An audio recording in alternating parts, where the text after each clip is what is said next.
Come to Providence Place, owned by the Sisters of Providence for retirees looking for an ideal rental setting to continue their active, independent lifestyles. We offer bright 1 and 2 bedroom apartments, a magnificent chapel with daily mass, restaurant-style dining, wellness and entertainment programs, all with a friendly community spirit on beautiful grounds. Call for a tour, 413-534-9700. Hello, I'm Sharon Roulier. Welcome to another Best of Summer edition of Reel to Reel. Today we continue to bring you some of our favorite programs that aired during this past season. Our program today first aired back on December 8th, 2018 from Holy Family Parish in South Deerfield. Coming up on this edition of Reel to Reel, Kathy Harrington profiles one sister of charity who's marking 50 years of service to her community and the poor. I'm Steve Kiltonic in South Deerfield, where Holy Family Parish is celebrating the completion of a major renovation to its church. These stories and more are just ahead on this edition of Reel to Reel. Hello and welcome to Reel to Reel, today coming to you from Holy Family Parish Church in South Deerfield. This church, built some 110 years ago to serve the Polish immigrant population in Hampshire County, was originally home to the former St. Stanislaus Parish. Located on Sugarloaf Street, not far from the center of town, the church sits just down the street from Sugarloaf Mountain. Steve Kiltonic will have more on the extensive renovations that were recently completed here. But first, we begin by honoring a half-century of service by one sister of charity. Sister Jacqueline Peliquin has much to celebrate as she passes her 50th year as a sister of charity. The Springfield native has a resume of service to God that includes missionary work in the most remote regions of Canada. Kathy Harrington reports now on her adventure-filled life serving the poor.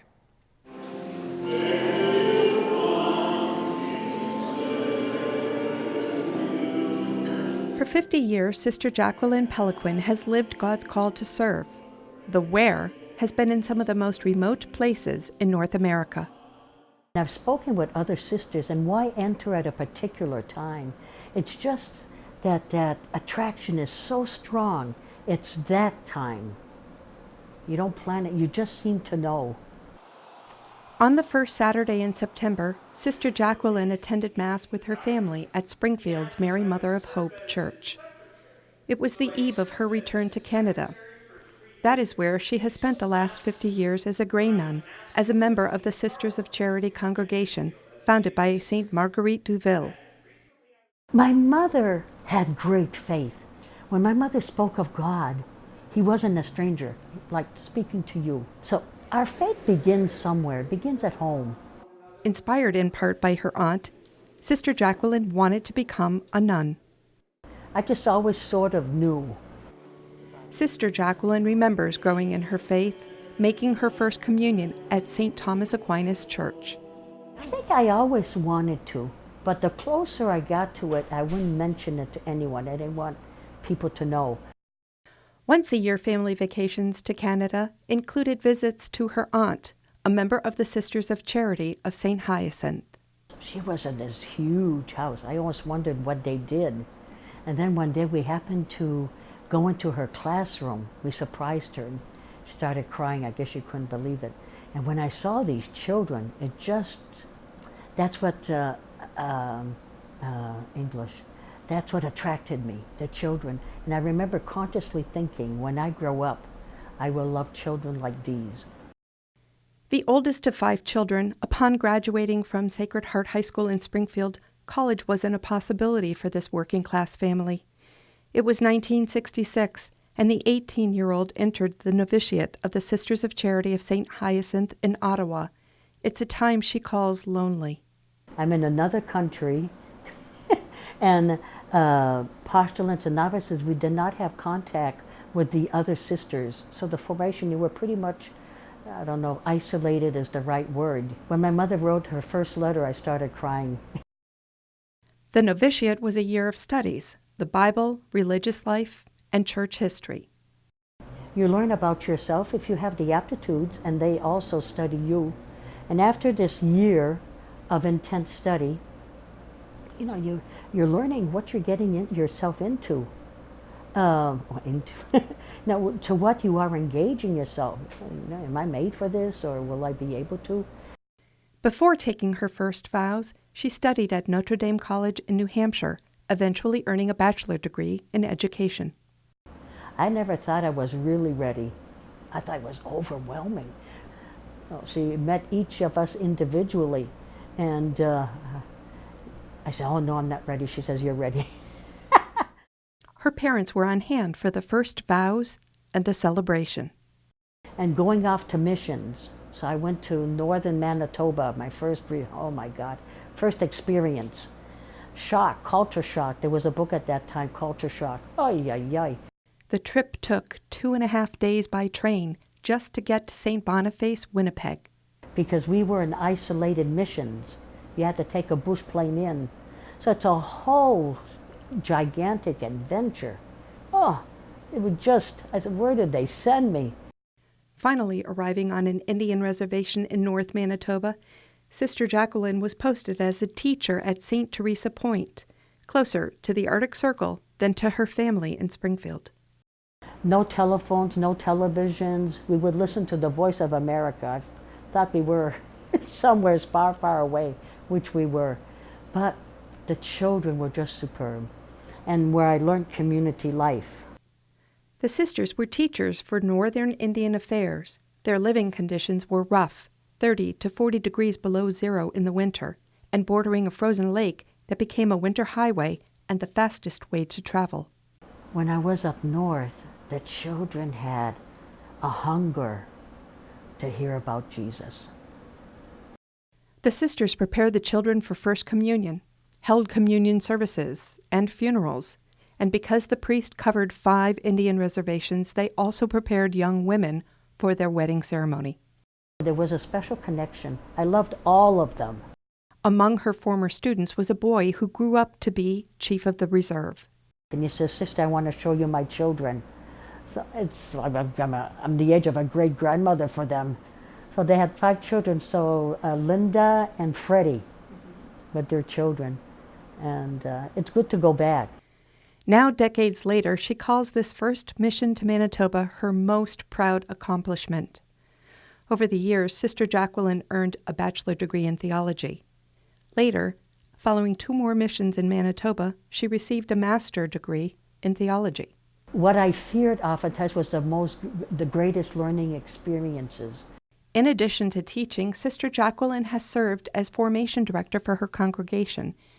She says there is growth for the Sisters of Charity in Haiti, a place she describes as having great beauty and great poverty. I've been 5 times, so the first time is shock. Schools, education is greatly important. And even on the streets, see all these children in uniforms. If you happen to see a child with no uniform, you know that child doesn't go to school. So we have, I'm proud of that. We have one school after the program, after school, for the poor who cannot afford to send their children to regular school. So the wealthier schools support the other schools. With churches full and 2 Haitian nuns on the Sisters of Charity Council, the future is destined to be the poor Caribbean island. We have over 55 sisters, we have 11 missions, and 29 apostolates. So this is the dynamism is in Haiti. Sister Jacqueline offers a bit of wisdom for young women discerning a vocation today. To listen, because it's a gift. It's a gift, and it gives joy. You want to explore that joy, that source. Why is it there? What does it want from me? What does God want from me? To go out and discover as much as possible. For Sister Jacqueline, the joy in this Golden Jubilee year included a private celebration with her community, followed by a celebration with her family at the Mother House in Canada, and another in the spring with her family in Western Massachusetts. In Springfield, I'm Kathy Harrington for Reel to Reel. Marguerite DeVille, the founder of the Sisters of Charity, became the first Native Canadian to be elevated to sainthood. For women discerning a vocation, there is a website called the Vision Vocation Network to help to match your interest with those of religious communities. We have a link at iobserve.org. And still to come on Reel to Reel, Steve Kiltonick takes a look at the sweeping renovations made to this 110-year-old Hampshire County church.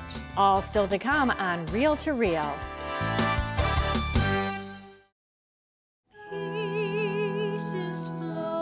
The Chalice of Salvation, your weekly spiritual connection. I'm Passionate Brother Terrence Scanlon, your Chalice host, inviting you to take time out of your busy day and join us Sunday morning. We welcome Father David Alfiero as our Mass presider and celebrate the 20th Sunday in Ordinary Time. The Chalice of Salvation, Sunday morning at 10 on 22 News WWLP, and coming up next on Albany's Fox 23 WXXA.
Dora the Explorer is there to charm families.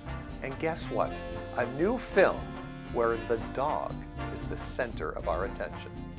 Let's take a look at this week's Real Culture. We're on to something big, Dora. An ancient city made of gold.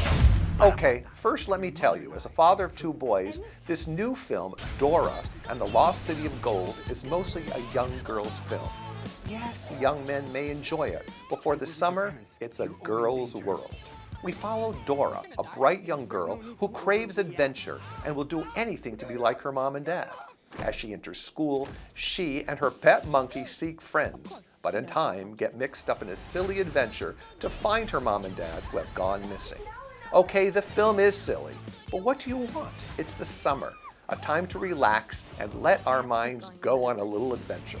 So families, you should go with Dora and let your minds rest from today's headlines. Are you sure you should be touching that? What is that? That does not sound like a good noise. I don't think this is a jungle puzzle. This is Fukio. What the flip is a Fukio? It's an ancient underground aqueduct. Inca engineers built some of the most elaborate irrigation systems ever devised. Water from above using gravity. Stop pulling levers, Randy! I'm trying to find the off switch! He picked me out of a pile of pups, a tangled mass of paws and tails. He'd stopped at the farm on his way home from the speedway at Yakima. Hey. Times must be tough for Oscar winner Kevin Costner, since he took a voiceover role as a dog in a film that is so soapy you can feel the bubbles come right through the screen. The Art of Racing in the Rain is a story of a man who has it all.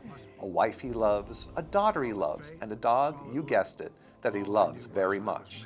Now the soap starts. Denny, our hero, goes through everyday life, until of course something terrible always happens. So now Denny must show his faith, love and trust in his buddy Enzo, a dog that becomes the center of this film. Okay, I don't want to rag on this film. It's cute, predictable, and now follows the trend of dog films, which are pretty hot right now. Go, cry, laugh, and hug your pet when you get home, because this film will make you do all three. It's rated PG. Enzo, this is Eve. Hi, Enzo. How you doing? My first impression of Eve was as complicated as the scents in the air. Not really much of a dog person. A melange of produce, shampoo, and pheromones. Well, he's more person than dog. Denny was clearly taken with her grooming. She probably bathed every day for all I knew. Does he always stare at people like this? If he likes them. And you can see my reviews, as well as read other movie reviews provided by the U.S. Conference of Catholic Bishops online at iobserve.org. That's iobserve.org. In the next few weeks, we'll be taking you to many great openings.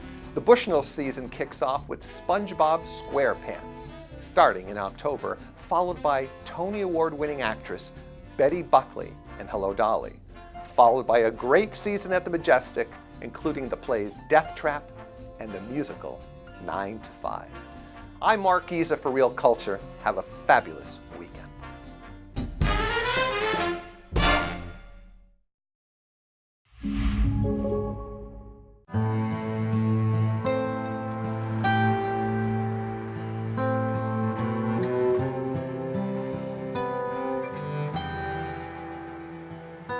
Actually, to be honest, I've never ever doubted the priest that I confessed to. Like, I never thought, oh, what if he tells someone?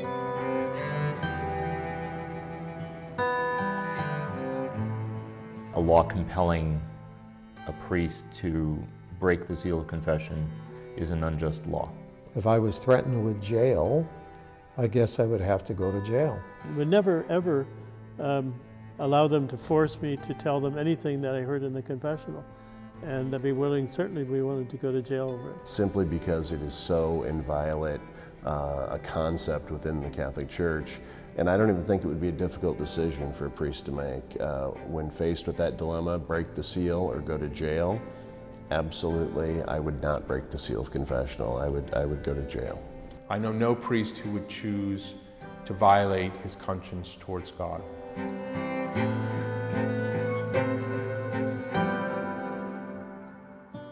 The Church is very clear about the penalty of automatic excommunication from the Church that a priest would automatically incur if he deliberately and knowingly reveals the content of a sacramental confession.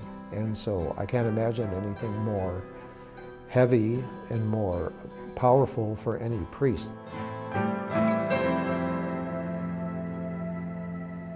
The penalty is, of course, meant to communicate the importance with which the Church views this, that people should feel at absolute liberty within the context of sacramental confession to know that they should be free to reveal the deepest, sometimes darkest aspects of our conscience. St. Thomas Aquinas, the great theologian of the 13th century, in writing on the sacramental seal, spoke of confession as, in a sense, the penitent speaking not to the priest. The penitent is speaking to God himself. And the priest acts there simply as the intermediary. In St. Thomas's understanding, the information that's revealed, that is the confession, therefore does not belong to the priest. That's not his information to have. It's not his memory to keep. It belongs to God and God alone. It is not his to do with what he wills, and it is for no one else to tell the priest what to do with it, because he may not. And that's why the seal of confession is so important, because we want to create the circumstances in which people have absolute confidence that what they reveal in confession is going to be between them and the Lord, between them and the minister of Christ in the sacrament. And to violate that trust between a penitent and God himself, is to so violate a person's conscience that there are few acts more violative of conscience, which is why the Church sees it as so important, so essential to preserving in the sacrament of confession. Ultimately, the seal of confession is a testament to the dignity of the person, the dignity of conscience, and that sanctuary of conscience.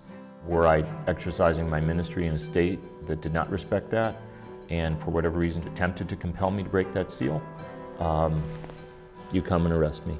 I'm ready to go. I will practice civil disobedience.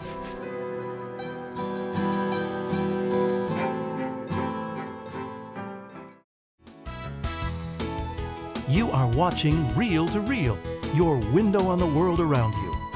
Here again is your Reel to Reel host, Sharon Roulier.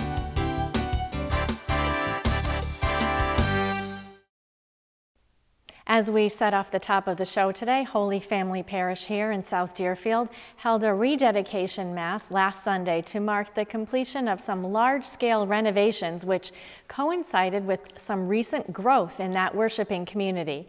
Steve Kiltonick attended the Mass and spoke with Father Jonathan Reardon about the parishioner-led effort to beautify this church and a few other parish structures. South Deerfield is a small New England town with a population of 1,880 from the latest census figures. It's a town steeped in history, known in part for the much-celebrated Yankee Candle Village, which attracts visitors year-round. Christmas is an especially busy time as people travel near and far to take in the festive holiday atmosphere. About a mile from the so-called center of the universe and just down the street from Sugarloaf Mountain, which offers sweeping views of the Connecticut River Valley, is Holy Family Parish. Holy Family was established in 2008 after the merger of St. Stanislaus, which traditionally served the Polish community, and St. James, which was the spiritual home to many of the ethnic Irish here. When Father Jonathan Reardon arrived in 2015 to become pastor, he noticed right away that the church and other parish properties had deteriorated. Over the years, dwindling parish resources hadn't kept up with the required maintenance. There were some ceiling leaking in the parish hall. There was windows that were leaking. There were windows that were cracked. The ceiling in the church was literally falling, paint chips falling off the ceiling. Time had taken its toll on the exterior and interior of the 110-year-old church, parish hall, and rectory, and parishioners soon realized that fixing one small part of the problem would only postpone the inevitable. We talked about the ceiling, and that's when it snowballed to, well, if we do the ceiling, we have to move pews. And the pews need to be restored. They need to be finished and, sanded down, and they're scratched, and they're cracked in some areas. And okay, well, if we do that, then we should look at the floor under the pews because that's cracking in areas too, and the tile's loose, and also the carpet. The carpet is 30-something, 40 years old. It's worn out in areas, so it just kind of snowballed from, well, if you're going to do one thing, you should really look at doing everything. In 2016, a capital campaign budget of $350,000 was initially established. We've done some fundraiser type events, but it's been pledges and donations all along. Phase 1, which started in the summer of 2016, included replacing the roofs of the parish hall and rectory, then painting the church exterior with volunteers and help from inmates from the Franklin County Jail. Parishioners were in charge of the project. We brought the inmates in, and we bought all the materials. We provided some meals for them, and they painted the exterior of the church. And it did a fantastic job. It was once white, is now gray, and where blue doors are now red doors. In addition, all of the exterior glass was replaced, and the bottom portions of the stained glass windows were restored. The front steps were also redone, and handicap railings and signs added.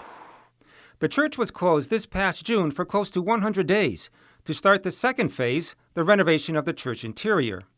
Father Reardon engaged the services of Egan Church Restoration, which has renovated churches throughout New England. There was a lot of plaster damage and paint peeling, and it started off with the ceiling, and then we began to discuss coordinating, moving the pews to do the ceiling. So then one thing led to another, and we continued on through replacing the carpet with new flooring, restoring the pews, and painting the interior of the church through a group of artists that I have working for me. Egan did some faux painting on the sanctuary ceiling and also rebuilt the entire arch because it has sustained so much water damage over the years. A lot of the colors you want to take from the windows and bring those colors in throughout the church. They match the liturgical designs of the church. So we tried, some lighter tones of blue, but the darker tone that we ended up with the white moldings, it really came out and looked outstanding. Rick Russo, a woodworker, restored the communion rails, which were repurposed from St. James with a new vibrancy. Jeremiah Patterson contributed his artistic wizardry. He spent over 8 months repainting and restoring the 14 stations of the cross, designing and painting the niches behind the 2 altar statues, the Sacred Heart of Jesus and Mary, and he created a new wooden crucifix that will be erected above the high altar. Essentially, those 2 statues earlier had stood in front of just blank walls. They looked sort of like they were floating in a nondescript space. And so they really needed windows, as we say, doorways to heaven. They had to be painted with what's called faux realism, where they look like they are actually three-dimensional. For the cross, Patterson painted using an ancient technique that goes back to the Middle Ages, egg tempera. Artists use pure pigment, pure color, and mix it with the yolk of a chicken egg. And the yolk of the chicken egg is actually what binds that pigment to the surface of the painting. It's a very slow and methodical technique, but it's the traditional technique that these crucifixes from that time period were made in. Patterson, who has exhibited his artwork throughout New England, said this was the first time he has done work for a church. Another noticeable change was the moving of the original baptismal font, which was hidden in the back of the church, to the front. It's such a beautiful piece that it should be prominent, it should be seen. And then when we do baptisms, it's right here. It's so people can see what's happening. Parishioners first got a glimpse of the finished interior back in October. From the ceiling, the blue ceiling, to the hardwood floors, to the pews, to the altar, it's really just quite stunning and beautiful, and I was overwhelmed when I first saw it. I hope that when people look up to that ceiling, they think of the heavens, they think of the dwelling place of God, and that it takes them away. It takes them away to that other realm, that heavenly realm. Phase 3 of the project will begin next spring and will include the repaving of the parking lot and the addition of air conditioning. It's not just for comfort, but we want to preserve this beautiful church. We want to preserve the artwork and the paint that's here. So adding a temperature control will help us to do that for the long haul. On December 2nd, a special rededication mass was held to celebrate the completion of the current renovations. Springfield Bishop Mitchell T. Rosansky celebrated the Mass with the former pastor, Father Philip Rue, as well as Father Jack Roach, Father Barron Peace, Father Reardon, along with Deacon Rodney Patton. It was standing room only as Bishop Rosansky gave the homily. In a brief ceremony, Bishop Rosansky also blessed the 3 new icons to the church: the Divine Mercy icon, the new cross created by Patterson that will hang over the center of the altar, and the icon of St. Michael the Archangel. Father Reardon thanked the bishop, the priests, and parishioners in attendance from the former St. Stanislaus and St. James parishes, as well as everyone associated with the renovation. Today proves that it doesn't matter where we have been, where we have come from, that we have the ability to come together to create a new identity, making this parish community what it is today, truly a holy family.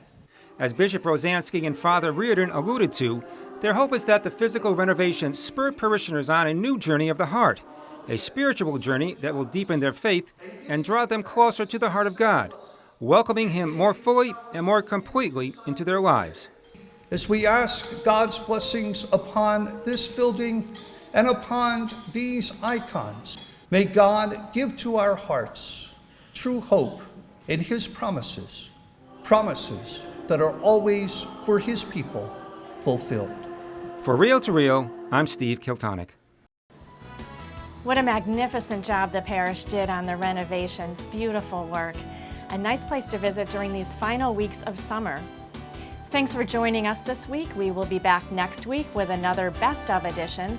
In the meantime, for all the latest happenings on the Catholic Church, log on to iobserve.org, the one accurate source for news on the Diocese of Springfield and beyond. That's iobserve.org. And please join me right back here the same time next week for Real to Real, your window on the world around you. Have a good week. Real to Real is a production of the Catholic Communications Corporation, funded in part by the annual Catholic Appeal, and the support of you, our faithful viewers.